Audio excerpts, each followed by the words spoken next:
প্রিয় সহযুদ্ধ, আপনারা জানেন ক্ষমতার লোভে অনেক রাজনৈতিক দল আওয়ামী লীগকে মাফ করে দেওয়ার আলাপ তুলেছে।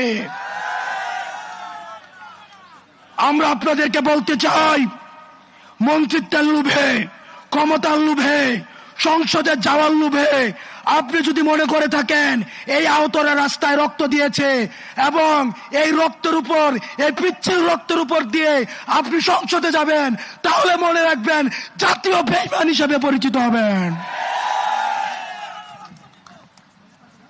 যে আওয়ামী লীগ এখনো পর্যন্ত একটা সরি পর্যন্ত বলে নাই, এখনো পর্যন্ত তারা অপরাধ স্বীকার করে নাই, তাদের সাথে কিসের রিকনসিলিয়েশন?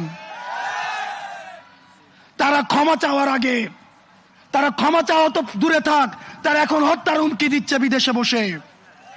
কিন্তু আমরা দেখছি মুরব্বীদের মধ্যে তাদের জন্য মায়া হচ্ছে।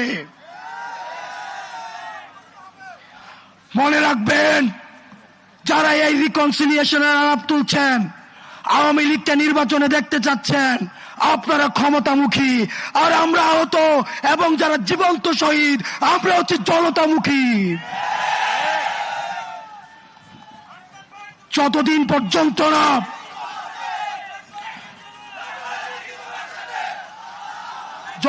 পর্যন্ত না আওয়ামী লীগের বিচার নিশ্চিত হবে, ততদিন পর্যন্ত আগে বিচারের প্রশ্ন। আমি মুরব্বীদেরকে বলতে চাই, যারা বিশেষজ্ঞ রাজনীতিবিদ আছেন, যারা রাজনীতি করছেন, আপনারা ক্ষমতায় যাবেন, গণতন্ত্র প্রতিষ্ঠিত হবে, ভোটাধিকার প্রতিষ্ঠিত হবে, এগুলোর জন্য আমরা আন্দোলন করেছি। কিন্তু আওয়ামী লীগের বিচার নিশ্চিতের পূর্বে তাদেরকে যদি আপনারা রাজনীতির ময়দানে ফিরিয়ে আনতে চান, তাহলে এই আহতদের রক্তের উপরে পাড়া দিয়ে আপনারা তাদেরকে মাঠে আনতে হবে।